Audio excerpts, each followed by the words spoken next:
라더라. 아멘. 네, 오늘은 누가복음 24장 13절 이하의 말씀을 가지고 끝이라고 생각했을 때 제목으로 말씀 나누기 원합니다.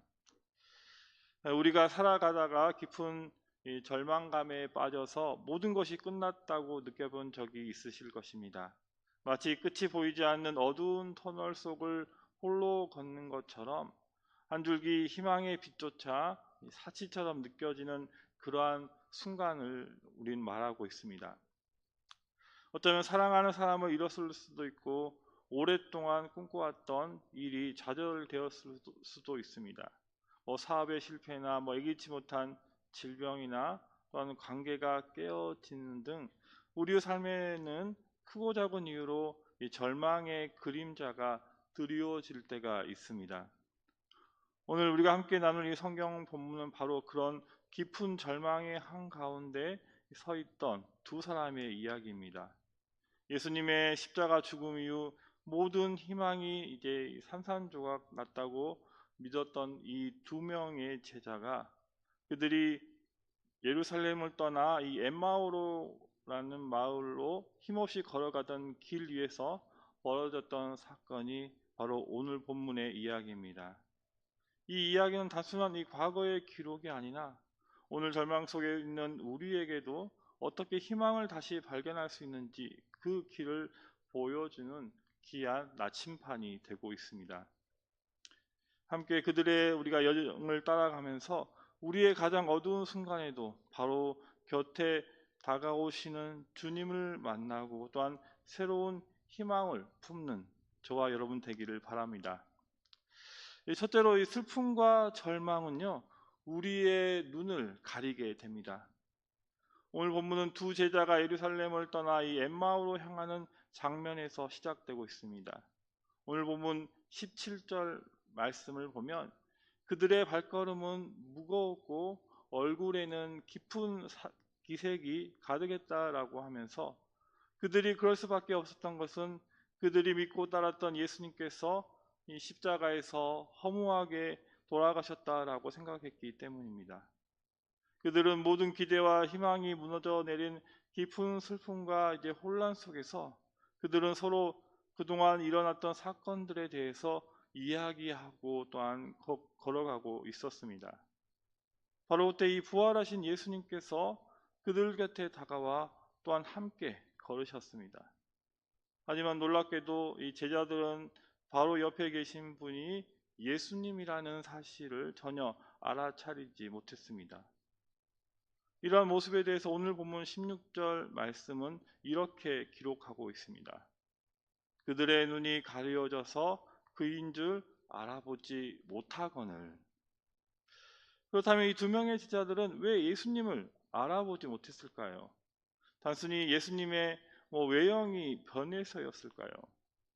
어쩌면 그들의 마음을 가득 채운 이 깊은 이제 슬픔과 절망, 그리고 예수님은 죽었다, 그리고 모든 것이 끝나버렸다라는 이 선입견이 그들의 이 영적인 눈을 가려버렸기 때문입니다.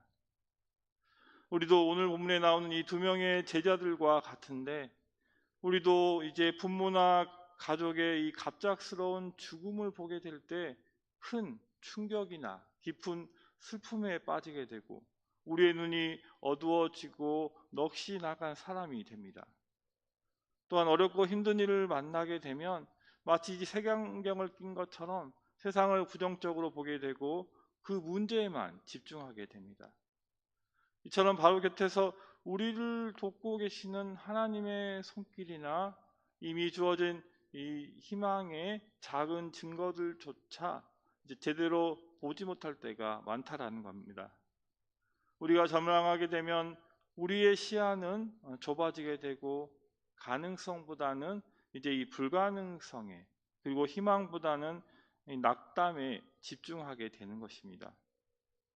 이 엠마오로 가던 이 두 제자들처럼 절망과 이제 불가능에 이제 우리가 사로잡히게 될 때 우리는 바로 곁에 계신 예수님조차 알아보지 못할 수가 있게 되는 것입니다. 그렇지만 주님은 우리가 사망의 음침한 골짜기와 그리고 이제 죽음의 문턱에서도 우리와 함께 하심을 믿으시기 바랍니다. 그리고 눈을 들어서 우리 주님을 바라보시기 바랍니다. 이제 둘째로 이 말씀과의 만남은 꺼져가던 마음에 불을 지피게 됩니다. 제자들이 자신들의 슬픔과 혼란을 이제 예수님에게 토로하게 되자 예수님께서는 그들을 꾸짖으시면서 본문 25절에서 27절 통해서 말씀하시게 됩니다. 이르시되 미련하고 선지자들이 말한 모든 것을 마음에 더디 믿는 자들이여, 그리스도가 이런 고난을 받고 자기의 영광에 들어가야 할 것이 아니냐 하시고, 이에 모세와 모든 선지자의 글로 시작하여 모든 성경에 쓴 바 자기에 관한 것을 자세히 설명하시니라 라고 말씀하시면서, 우리 예수님께서는 모세와 모든 선지자의 글로 시작하여 모든 성경에 쓴 바 자기에 관한 것을 자세히 설명해 주셨습니다. 이것은 왜 메시아가 고난을 받고 영광에 들어가야 했는지, 이 모든 일이 하나님의 계획 안에 있었음을 이제 성경을 통해서 풀어주신 것입니다. 그러나 아직 이 제자들은요, 자기들 옆에 있었던 이 낯선 이 나그네가 누구인지 깨닫지 못했습니다. 하지만 그분의 이제 말씀을 듣는 동안 그들의 내면에는 놀라운 변화가 일어나고 있었습니다. 나중에 그들은 서로 이렇게 고백하게 됩니다. 오늘 보면 32절 말씀을 보면 그들이 서로 말하되, 길에서 우리에게 말씀하시고 우리에게 성경을 풀어주실 때에 우리 속에서 마음이 뜨겁지 아니하더냐 하고 라고 이렇게 말씀하고 있습니다. 이렇게 차갑게 식어버렸던 그들의 마음에 다시 이제 온기가 돌기 시작한 것입니다. 마치 꺼져가던 불씨에 바람을 불어넣듯 이 하나님의 말씀이 그들의 영혼을 어루만지시고 또한 희망의 불꽃을 다시 피워 올리기 시작했던 것입니다. 혹시 우리에게도 지금 내가 처한 상황이 너무 힘들어서 성경을 펼칠 엄두조차 나지 않을 수도 있습니다. 그리고 이해가 되지 않은 고난 앞에서 이 하나님의 말씀이 멀게만 느껴질 수도 있습니다. 그래도 괜찮습니다. 이 엠마오의 이 제자들처럼 그저 그 말씀 앞에 머물러 보시기 바랍니다. 비록 우리의 처한 모든 것이 이해가 되지도 않고 또한 말씀이 이해되지 않더라도 이 하나님의 진리의 말씀은 그 자체로 능력이 있습니다. 성경은 시대를 초월해서 수많은 사람들에게 절망 속에서 길을 찾는 등대가 되어 주셨는데, 어렵고 힘든 시간이지만 이 말씀을 읽고 묵상하고 우리가 다시 이 말씀 앞에 서게 될 때 이 성령님께서 우리의 마음을 뜨겁게 하시고 절망의 이 어둠 속에서도 희망의 빛을 발견하도록 도와주실 것을 믿으시기 바랍니다. 이제 셋째로, 예수님은 우리의 일상 속에서 우리에게 나타나신다는 것입니다.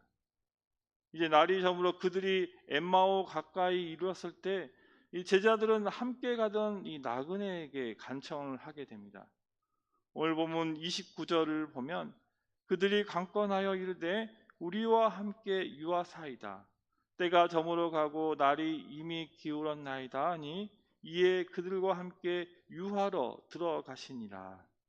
예수님께서는 그들의 청을 받아들여 함께 집으로 들어가셨습니다. 그리고 식탁에 앉아서 떡을 가지시고 축사하신 뒤에 떼어서 그들에게 주셨습니다. 바로 그 순간 기적 같은 일이 일어나게 됩니다.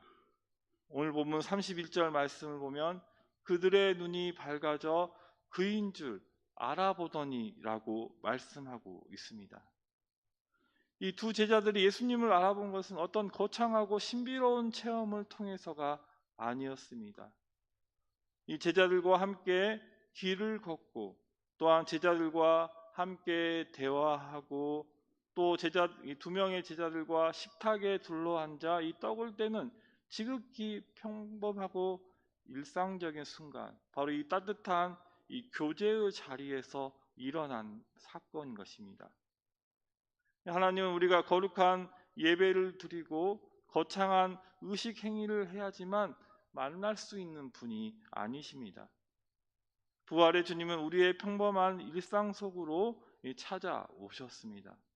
가족과 함께하는 식탁에서, 그리고 친구와 또한 하는 진솔한 대화 속에서, 또한 믿음의 공동체와 함께 떡과 잔을 나눈 이 성찬의 자리에서 바로 우리 곁에 계신 우리 주님을 발견할 수 있는 것입니다. 이러한 놀라운 만남을 통해서 이 제자들은 더 이상 슬픔에 잠겨 있을 이유가 사라져 버리게 됩니다. 그들은 피곤함도 잊은 채 즉시 일어나 이 어두운 밤길을 되짚어 다시 예루살렘으로 돌아갔습니다.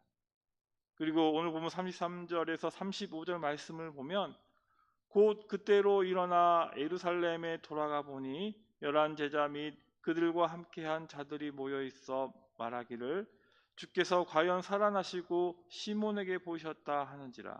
두 사람도 길에서 된 일과 예수께서 떡을 떼심으로 자기들에게 알려지신 것을 말하더라. 이렇게 하면서 다른 제자들에게 자신들이 겪은 놀라운 일, 바로 곧 길에서 만난 예수님과 또한 떡을 떼실 때 그분을 알아보게 된 이야기를 흥분하면서 전하게 되었습니다. 이렇게 이 절망에 빠져 예루살렘을 등졌던 이 두 명의 제자들이 이제는 희망의 증인이 되어서 다시 예루살렘으로 돌아간 것입니다. 오늘 본문에 나오는 이 엠마오로 가던 이 두 제자의 이야기는 오늘날 깊은 절망과 씨름하는 우리 모두에게 큰 위로와 용기를 줍니다.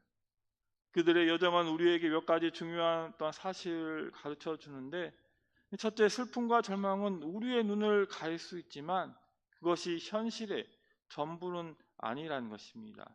둘째로, 아무리 마음이 차갑게 식었어도 이 하나님의 말씀은 다시 우리의 마음에 불을 지필 수 있다라는 것입니다. 셋째로, 부활하신 주님은 우리의 평범한 일상과 교제 속에서 우리를 만나 주신다라는 것입니다. 마지막으로, 우리가 예수님과의 만남을 통하여 얻게 되는 참된 희망을 통해서 우리는 다시 일어설 수 있다라는 것입니다. 혹시 지금 이 엠마오를 향하던 이 제자들처럼 삶의 내리막길에서 길을 잃고 헤매고 계신지요? 절망의 깊은 밤이 영원할 것 같아도 분명히 기억하시기 바랍니다.